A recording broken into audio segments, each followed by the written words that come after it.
Hello, welcome to another conversation with Advocata Studios. There's a conversation about Clean Sri Lanka project, and there are different opinions, but indeed we believe the Sri Lanka has to be cleaned in multiple fronts, and as Advocata, we believe in economic front, but the environment and economy and sustainability, these all are interconnected.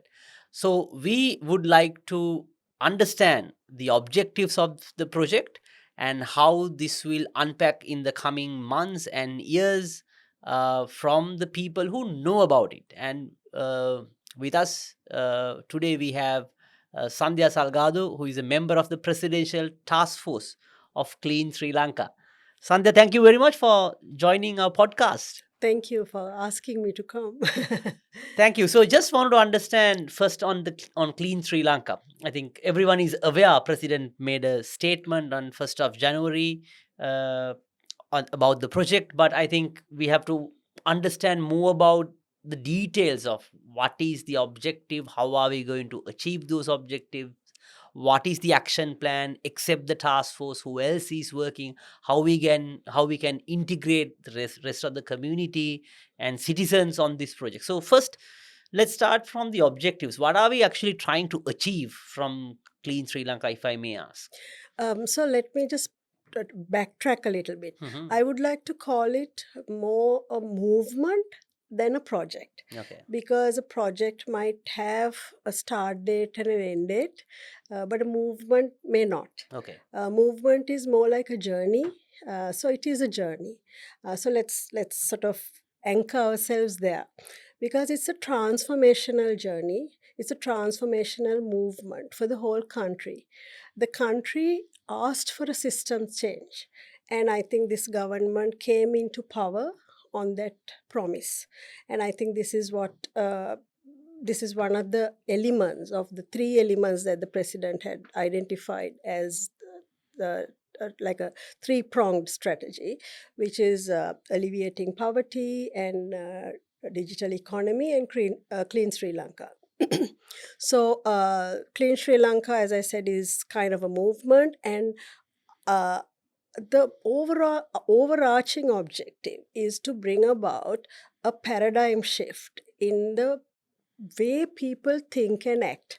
In a nutshell, I mean, this is not the formal objective, but I'm just trying to tell you because it's a vast objective in that sense. So it is change, it's integration, it's coordination, coming together, so many things in order to change the way people think and act. And this movement is so vast. The the strategists have actually, to make it simpler, have broken it into three columns, three say buckets. Okay. Uh, First one being social change, second one being the environment, and the third one being ethical. Ethics becomes like a the backbone for everything in Sri Lanka. So it's a huge task to change ethics. Ethics come in so many different ways. So social again gets broken into so many minute fractions, because we have the different um, sectors, we have different ministries, we have so many things we have to sort of slice it and dice it into. So it's a mammoth thing. That is why I said it is not time bound, but it is actually something that we have to make a start of. And to make a start, there needs to be some low hanging fruit, some short term, mid term, and long term goals. And we are currently putting those things together as a task force. Thank you, Sandhya. Thank you for that explanation. Just want to understand how this concept, first, again, going a little backtracking, how this concept came together. Like you mentioned, it's a movement. Generally, when it's a movement, there's a cause. And I think you broadly mentioned about the cause. There was a clear people's mandate on change, I mean, for a change and completely take Sri Lanka to the next stage. So how these concepts came together, if I may ask? You mentioned three pillars. Was it like through a brainstorming session, or whether it was like the suggestions, or whether it's a concept by the president? How did this come about? So the task force, which was officiated much later, there were there was a group of there was a group of people who came together voluntarily to look at this in a broad perspective, and they are the ones who actually broke this into three pillars. So clean hands, clean minds, and clean environment was like the branding that Right. was given, and that was really to take the president's overarching objective or the purpose into the so-called movement. I mean, you can call it anything, but Yeah. I just like to call it a movement because we discussed about this word and said it's really not a project, and it's not a program either. It's a huge thing. Yeah, it's There like are people need to engage and interact with exactly they have to with this initiative. they have to believe in it. So in order for them to believe, they need to understand what it is, and it is not an easy thing, right? Because you say something and the listener decodes it in the manner he or she wants. So it's a task, and it's a not an easy task, I must say. I understand. So moving back, now you mentioned about three pillars. Let's start one by one, and I would like to, because on what we believe is, as an economic think tank, on behavioral change, that there's also for an example, economic benefit for everybody. For an example, if you want to It's like what's in it for me. exactly what's in it for me, Yeah, but you have to have it is not all about economic incentive, but there has to be some incentive for you to change your behavior. behavior. So starting from the first one, the social change, how do you see it? What are the just explain us the overarching scope of the social pillar on this clean Sri Lanka. Yeah, so we, as I said, we are trying to look at some of the easy wins, quick wins to begin with, because we have to look at short term wins or short term projects to make people also realize that this is a serious thing and they are benefiting.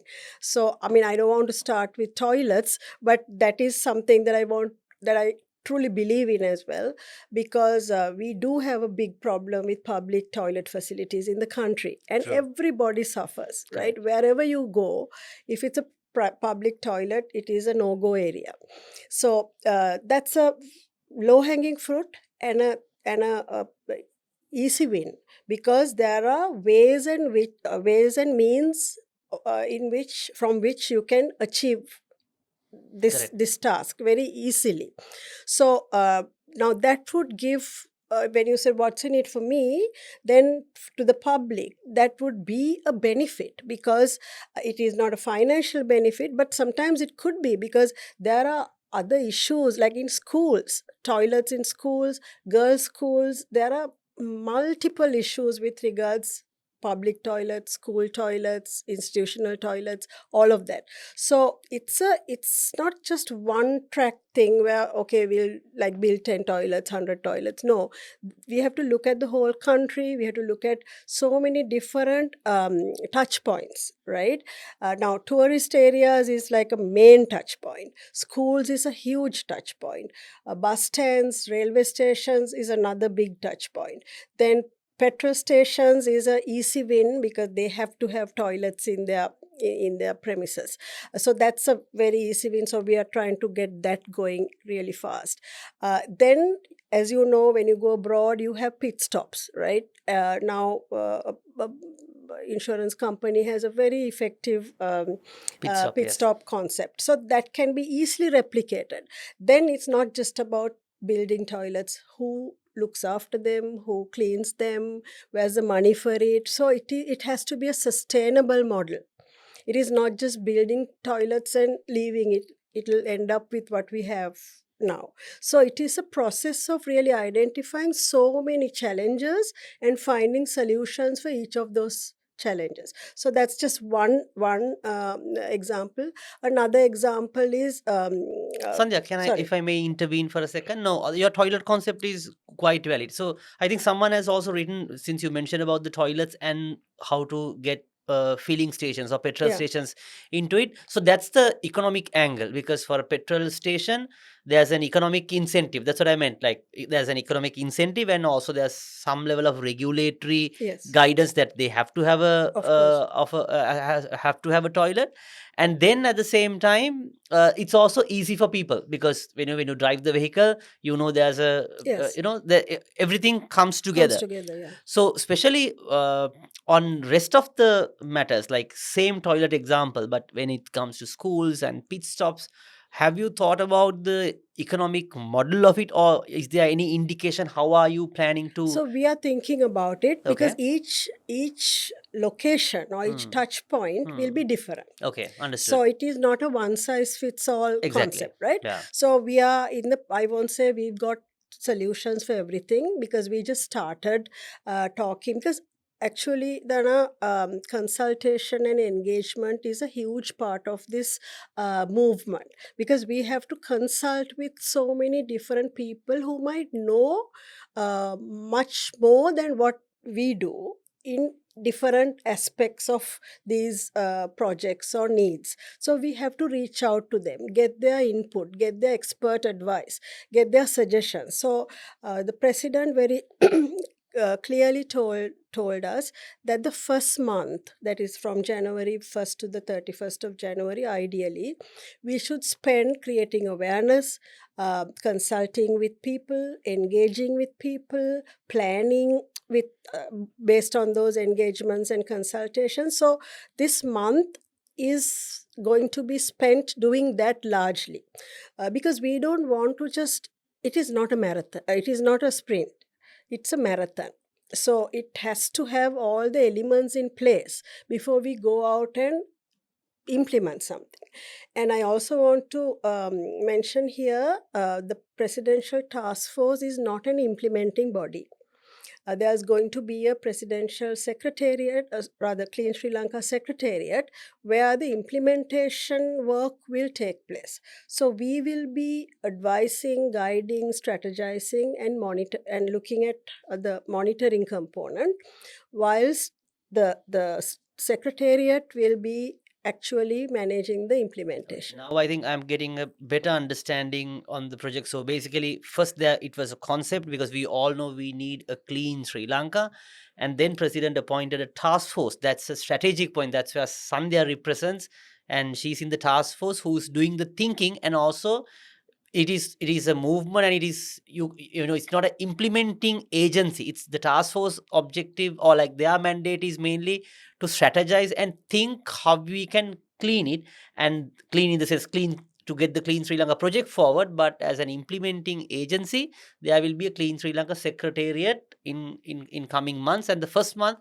has been dedicated to basically create awareness and also for the stakeholder consultation. So then you interact with people, what is the decoding on the other end when you say Clean Sri Lanka, what are the issues that they are facing, whether it's public toilets or public transport, or whether it's transporting at after work hours, what are the key issues, whether it's public parks or whether it's the cleanliness of the parks. Of Did I course. understand it right? The Yes. first pillar, Yeah. and there are three pillars: the social pillar, the environment pillar, and the ethical pillar. So let me also give you one more example on Okay. the social pillar. It's about clean and safe roads, Right. right? So that's a huge area.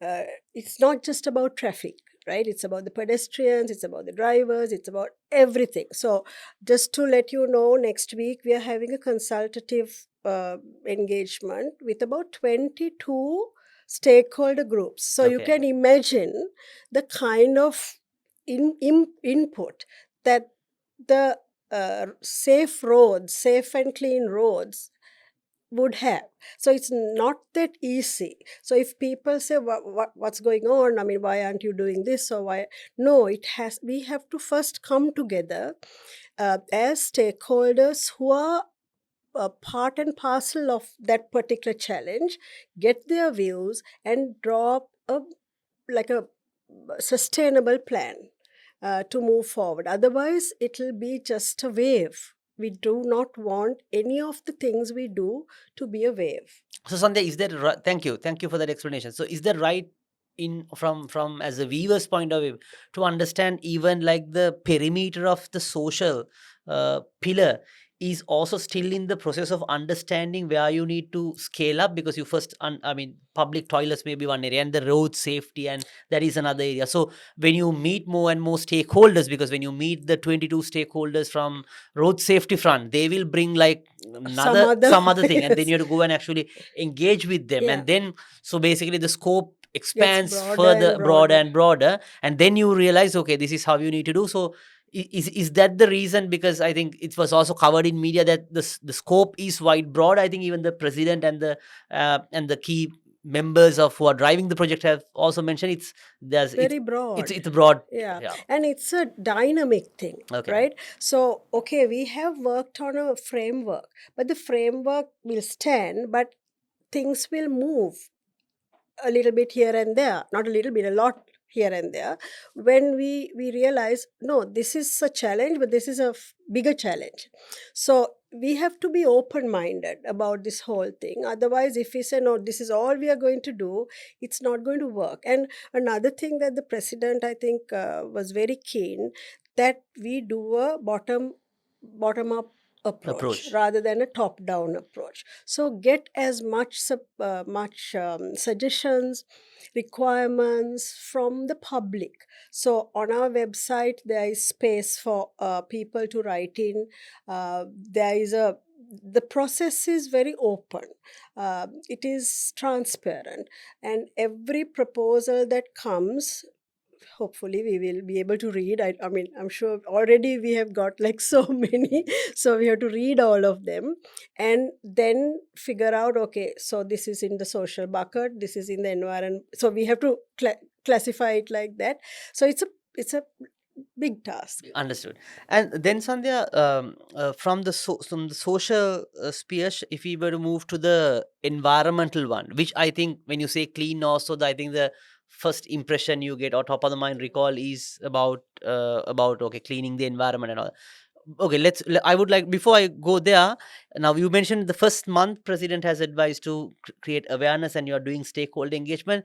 Is there an indication how would be the second month or the third month? You mentioned about setting up a secretariat as an implementing agency. It's happening It's happening as we speak. as So we it's speak. almost done. Okay, so what should we expect on the second month? Or I mean, are you going phase wise? Yeah, first you focus on the social, or second, I mean, third month you're focusing on environment, or just explain like what is in the pipeline, what people should expect that will slowly unfold. Is there a Yeah, so it won't be pillar wise for okay? sure. So as we are speaking now, we have been discussing about the toilets, then schools. We are trying to create like model schools Okay.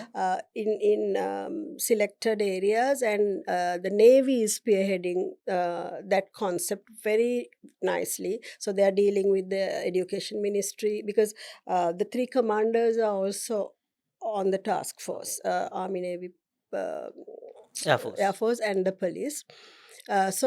Navy is driving that. Air Force is driving driving that. that. So we have been having discussions. Some of my other colleagues, in finalizing or in looking at what this model school concept should be like. So, as I said, the education ministry and a few other stakeholders are involved in it. So, once that model is created, then it's a rolling out process. But then it takes time, right? Whether it's a new school, or I think they are not going to build new schools. They are going to use existing schools and then see how the changes can be made. And if that works, then they will replicate it. Sandhya, quick policy question. Since you have a history, I mean, working with the World Bank, and you know this how the development world works. So, a policy question. So, for most of these changes, also there's a policy angle. For an example, on the, let's say, the road Education, yeah, safety, of course. even the education ministry has to engage, and then there has to be some changes needs to be done. If it's a model school, then Yes. there's a set of regulation that needs to be done. Tell us how this is going to interconnect with each other. Is there a way that you have thought about it, or is it still in the brewing process? No, so we have actually requested a representative from each ministry Okay.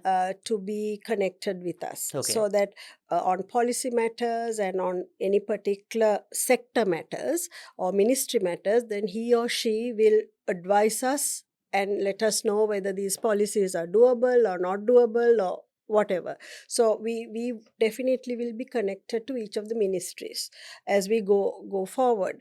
But now, for example, I'm just jumping. There is we talked about getting rid of all the junk in all the government institutions, Okay. including schools and whatever. Right. And it's a process, right? So, but it can be simply done by a directive from the president or president's office. I don't know exactly what the technicality of it is. It just needs a circular. Okay. So, with that circular, it can be done. But somebody has to identify that problem and bring it to the notice of the relevant people to act on it. So, it's not a huge deal. So, maybe some things will have to be sold out. So, the process is there. We are identifying that process as well, right? So, if you're getting rid of the junk, what do you do with the junk? So, can you imagine? I mean, it's not just saying let's get rid of the junk. With that get rid of the junk, there are like a zillion Exactly. things that have to be done. So we have to really think about each step along the way. Got it. So that's interesting, because when you only understand a problem, then only you realize, my goodness, even to avoid that you have to do so many changes just on settling Yeah, that issue itself. yes. So Look at waste, right? absolutely. So we think, okay, we have a waste problem, but waste problem is so huge, so that it has to be worked in a sort of circularity way. So waste generation is key. So there is that component of how do you minimize waste generation. Then how do you manage the waste that is generated, and how do you make it into cash? It's a huge area. Whereas people say, yeah, we'll get a UC or MC or whatever to collect your waste, but it is not that simple. So when you get into it, only you realize it's almost like a can of worms. Understood. Understood. I can imagine. So then I would also like to move on to the next pillar, which is the environmental pillar. And now, Advocata, we believe in economic freedom. So we believe when people have the economic freedom, that then they have better choices. At the same time, that's the way for development. And then they also, with freedom comes responsibility. You are responsible when you exercise freedom. So when it comes to environment, so moving from Social. social to environment, how do you see it? Like, what are the topics that have been in discussion, any activities or any stakeholder engagements, and how this second pillar unpacking would. Yeah, so we have identified some quite a number of areas. Like, for example, waste management is like a broad area, and there are like a zillion stakeholders that we have to talk to, but we haven't started the consultations yet. But then water management, air management, all of that becomes a part. And then, of course, the wildlife and, the whole Everything. 9 yards That's is there. But we are trying to do a few um, quick wins, as I said, things like e-waste. We want to make people um, get rid of their e-waste, and then that like a monthly thing to be done. We want to create a Seri week, if possible, where the whole country gets into the habit of cleaning. So those are simple things. Cleaning starts from your home, right? And if you're a messy person, you have a messy mind. So all those things are things that can be done fairly easily. So we will look at those and implement some of those in the short term. But things like waste management, water management, air quality, all of those things in need a lot of planning. So how now this waste Planning management? and getting stakeholders involved and uh, coordinating many aspects of it. Absolutely. So in the environmental sector, there are organizations, volunteers who are already there on one side, and at the same time, there's as you said, the recycling process, even that ecosystem. There are so many organizations, companies who are thinking about it, sustainability, which is your key area. How companies basically think about sustainability and making sure that you are a responsible corporate with minimum carbon footprint, that is already there. So what should the corporate world or these organizations should know about this second pillar? Because from what I understand, because it's a main project by the president, so ultimately this everything is going to come together at one point if it works out. So what should they know about it, or is there a way that they could contribute to this, or what they can do to help you and the task force? So we are planning to have like an engagement with the private sector, and we will have a broad discussion.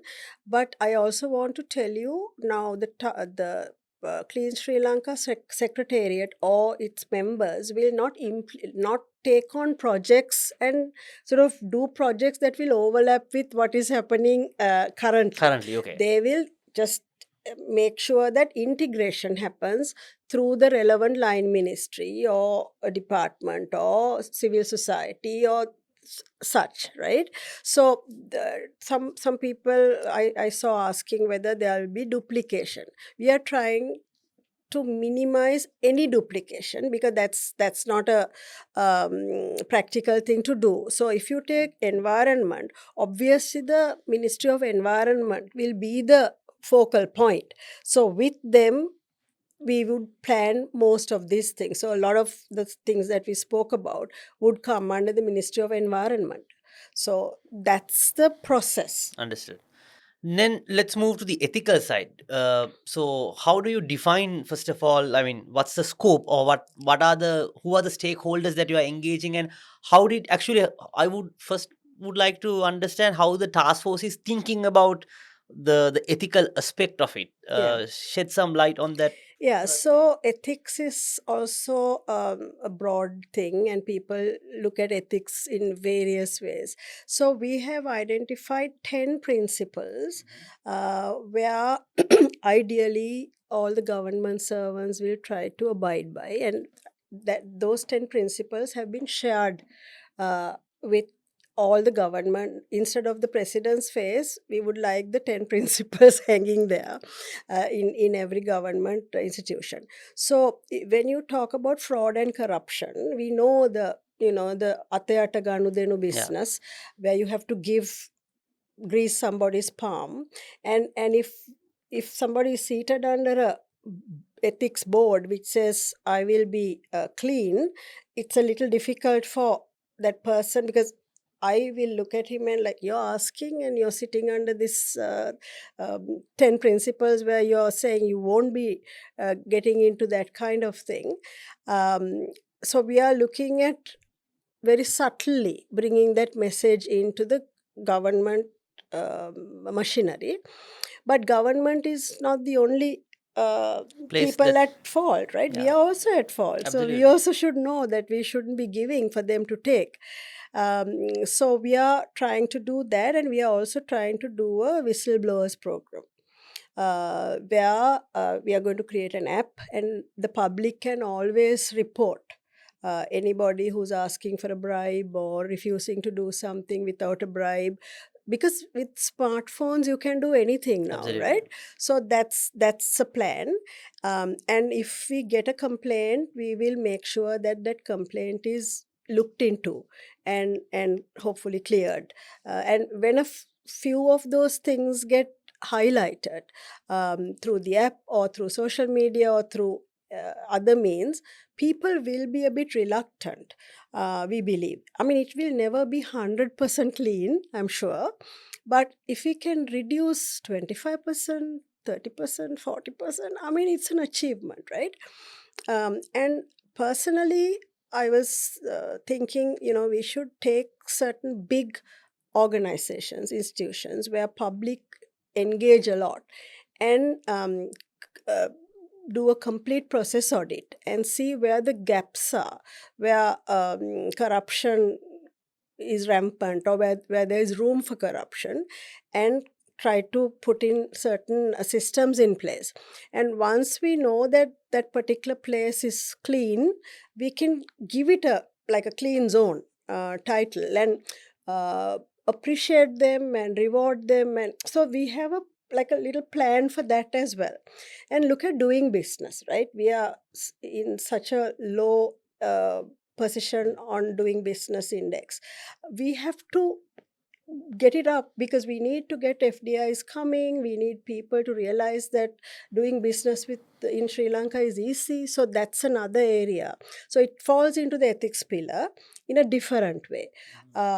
So that That again is another process. understood. So I think as a country, and I mean, when you develop, I mean, definitely the ethics and the corruption, I mean, minimizing corruption, those things definitely matters. So I also would like to understand now when it comes to ethics, and especially since you spoke about the ease of doing business in Sri Lanka, again, the some, of course, having a mandate and people adhering is one thing, but how is the thinking process on the economic front? Because for an example, on sometimes I think the corruption case, it's people are, I'm not endorsing corruption at all, but sometimes people bribe not to get something illegally done, that also they can take To place. hasten it Exactly. So the mainly the corruption is to fast. I mean, to get something done in the right way, to fast. fast. Absolutely. So you're ultimately you're getting something legal, but to accelerate the process, so it's not doing something wrong. You want to get the right thing, but to fast track it. So how are you thinking about? So that's where I said we will do a process audit, Okay. right? Right. That's what I'm thinking. Haven't really got down to it. Right. So we need to talk to relevant people. Well. We had a consultation with Transparency International now, Right. and those as well as some audit companies, Right. and so there's a plan there as well. Got it. And we will see what the best sort of solution would be to look at the big ones, Right. at least to get two or three big ones clean. And then the other things that I talked about was there is rampant corruption everywhere. I mean, Absolutely. 500 rupee, 200 rupees to whatever. Right. So the small to the very big ones. But so for the big ones, it's the process audit kind of thing, and then see how to digitizing all of those things will minimize the windows of corruption. Right. Understood. Sandhya, when we visit the Clean Sri Lanka website, the pillars are there. It says also social, social, sustainable, and also economic aspect. So, is it covering the overarch, or is it the So we are looking at the sustainability goals, the UN the UN sustainability sustainability ability goals. goals So in everything, like you said, we have to look at the economic aspect? aspect, right? Because as a country, we have to progress, and like you rightly said, first you have to have 3 square meals coming to yourself before all the cleaning and all the changing has to happen. I agree. So we have to be very mindful as to how we don't immediately disrupt things that will have an impact on people's daily lives. We are mindful about it and very sensitive about it. I know there have been some discussion, some challenges in the immediate past, but we are mindful and trying to work around it. Got it. Sandhya, at this age, like social media age, there are also misinformation, disinformation of any activity, any project. Tell us what Clean Sri Lanka is not about. Like you explained what is about, but there may be some myths that you want to bust Bust. on with, of course, the current conversation. What do you, because people may also get sometimes upset, or they may not have a clear understanding of what this is all about, or they may think it is about something else. So what is not about? So I think the main thing is it's not just about surface cleaning.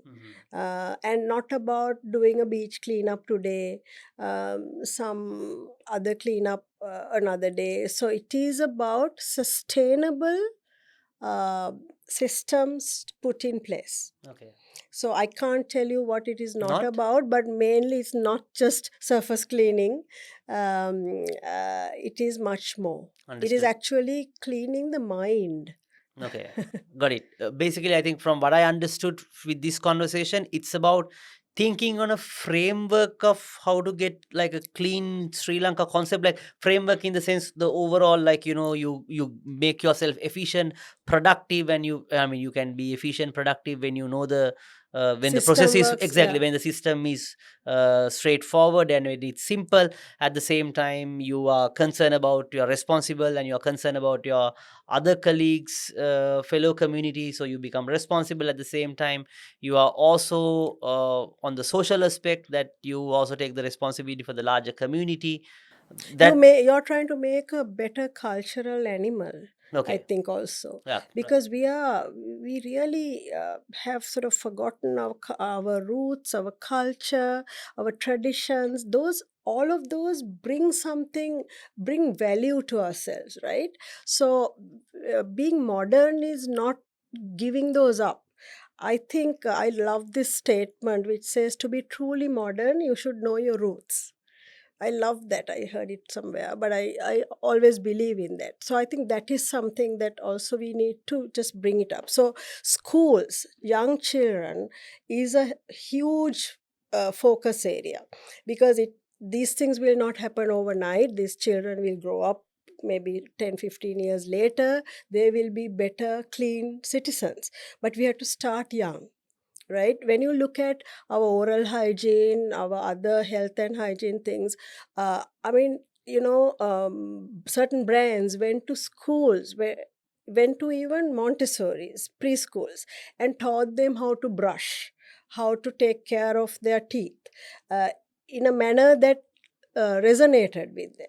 So this movement also needs to go to schools with that kind of mandate Got it. on ethics, especially. Got it. And also, two final questions. How do you ensure the sustainability of the project? Like the sustainability of Clean Sri Lanka is my first question, and I want to also ask you about, is there any KPIs, or like how do you measure the success, Yeah. whether this worked, or whether how do we find the areas for improvement?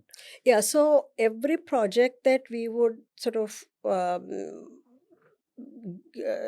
embark on would have very clear inputs, outputs, and outcomes, right? And we will also have clear KPIs in the short term, medium term, and long term.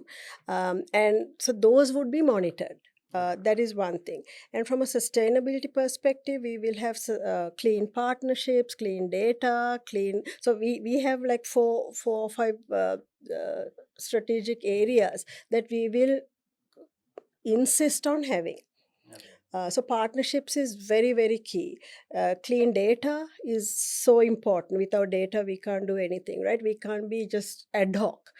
Just because somebody says we won't do it, we'll have to really go deep into the issue, understand it, and then come up with sustainable solutions. And tech, clean tech, we have to use technology. Got it.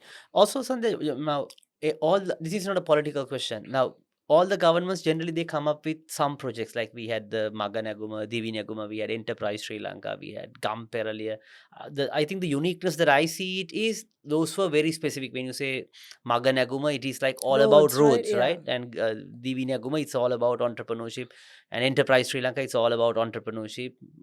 So I feel this is All encompassing. exactly all encompassing. Yeah, And how do you sometimes, in the corporate world, you say you try to focus rather than make it too I know. broader. I know. So how do you, from a corporate world, if you're asking that question, or from yourself, do you think, but I understand it's also, this is not a company with 2000 people. This is like 22 22 million million people. people. You have to engage with everyone, not engage, like get everyone to the broad umbrella. So how how can we make sure that, by making it too broader, that we are not one side, we are not missing out something, or also the power of, sometimes the focus has some power because you exactly know what it is about, but this is too broad. So how It's do you very guide? broad. Yeah. So the thing is, I think the challenge is how does this 22 million people feel that they are being touched Mhm, in one way or the other? So somebody will be touched on the beach, somebody will be touched on the road, somebody will be touched in the school. mhm. So everybody will not be touched at every point. So I think target segmentation is important. So you have to bring in a little bit of marketing knowledge. You have to bring in a lot of sociology. uh, I mean, everything that you have learned has to be brought in to make this a successful movement. But mostly behavioral change, as you know, does not happen in a month or year or two. It takes a long time. And so it really works when something touches you and makes a difference. And this what's in it for me is so important. So whatever we do, we have to keep this what's in it for me component in mind, because that's the way, that's the tipping point. The minute I feel like, oh, I got something out of this, I get attracted, or I get convinced. So that's the challenge. Yeah, that's why I think, as Advocata, what we believe is there has to be an incentive. I mean, there is an economic aspect on behavioral change, and that we would like to bring it to the table, because when you do something, you always think about it. May not be sometimes a personal benefit. It may even Yeah, of sometimes you're course. motivated with the benefit that someone Someone else else. gets. Yeah, of So course. so it is always not self-centered. It can be also selfless, on one side. So, but of course, the economic aspect is important, but we want to understand about what the Clean Sri Lanka project entails and what is the core of it. So then everyone can engage, and we are looking forward to have a singular conversation. This is in particular an English conversation. So, Sandhya, anything else that you want? Yeah, what are our final thoughts? Anything to request from the public, from our viewers, and anything that I miss out? Yeah, so thanks for that. I think we just need the public to understand this as it is. It is a bit so for some people it can be confusing because it's like so many things, right? Like you said, there is no like core, there is a core, but there are lots of areas around the core. So if people don't understand, it's always good to ask. They can engage us on via the website. There's an email address, or even on the website. We are going to launch an app really soon for ease of engagement. The people can volunteer. About 3,000 people have already volunteered, which is great. Don't The only request I would like to make is don't miss what's the word miscommunicate, or don't sort of twist words and propagate false information. If you don't know, it's better to ask and get the right message into your system first, and then share it with others without sort of sharing false information, because this is not a political thing. We are all apolitical people who have joined this on a Presidential task force. task force on a selfless and a voluntary basis. We are doing it for the country, and everybody should be coming on board for that purpose, not because it's a like to for a political purpose. So I don't see it as a political thing, because all of us first have to have a good country, happy country, prosperous country for us to live, even for a political party to thrive, right? Thank you, Sandhya. Thank you very much for joining us and for your time, because I know you are very busy conducting stakeholder engagement, and this is a massive project. So all the very best for the project, Thank you. and we would like to communicate and have a single conversation Yes. as well. And a Tamil one. And a Tamil one for Yes. sure. We have all three platforms. Advocata Institute is the English one, plus in Sinhala, and Advocata Kurali in Tamil. And at the same time, you can join Ignite Growth Conference, which is all about bringing economic growth to Sri Lanka. And when we grow the economy is where people become better. I mean, their living standards will be upheld. So Sandhya, thank you very much again. Thank you so and thank you much. very much for watching us. We will see you with another video on Advocata Studio.